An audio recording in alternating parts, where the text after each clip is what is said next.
It looks like the DC Universe's co-CEOs are taking the right approach with the new franchise after being candid about 3 DCU project setbacks, and I love to see it.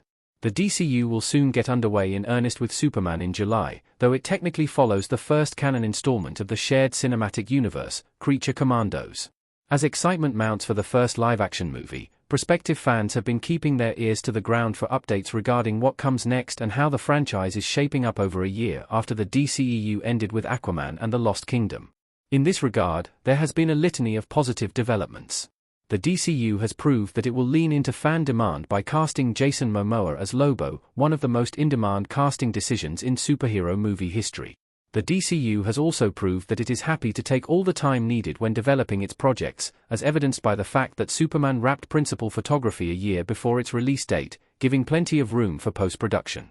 Then there is the attitude of the two figureheads, who recently imbued me with even more optimism. James Gunn and Peter Safran have addressed setbacks for 3 DC Universe projects.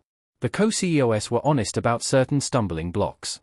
DC Studios recently held a press event where co-CEOs James Gunn and Peter Safran divulged details about the current state of the franchise. Some of the biggest reveals include confirmation that a Teen Titans movie is underway, Robert Pattinson will not be the DCU's Batman, and that a second trailer for Superman is en route. Short of adorning the press event with nothing but positives, however, I was pleasantly surprised to see that Gunn and Safran were happily candid about setbacks regarding 3 upcoming DCU projects. Regarding Booster Gold, Waller, The Authority, and Swamp Thing, the co-CEOs revealed, "Sure, this admission came amid a flurry of confirmations that arguably bigger projects like Batman, The Brave and the Bold were going strong, but it's heartwarming to see the studio heads being honest. I can't wait to see how the lesser-known characters comprising The Authority are adapted to the big screen with James Gunn at the helm, a movie-maker with a track record for skyrocketing the star power of obscure comic book characters, so I'm obviously concerned about what these setbacks mean. Nevertheless, I'm optimistic that their honesty heralds great things for the franchise. Addressing DCU setbacks can actually help build the franchise further. James Gunn and Peter Safran are building trust. Batman standing on a roof in Creature Commandos, 2024, next to James Gunn custom image by Louis Glazebrook. As we are often reminded, movie studios are not infallible. While there may often be a drive to shower a rocky production with positivity in public in an attempt to counterbalance the truth, we all suffer the consequences when that positivity is shown to be unfounded.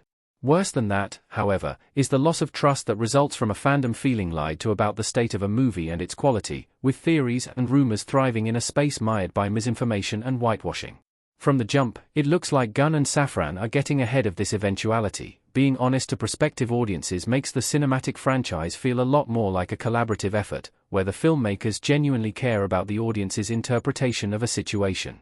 Building trust from the very foundation of the franchise heralds great things for the future of the DCU, as it is more likely to generate a sense of loyalty and camaraderie with the bosses who are publicly fans of the IP as well.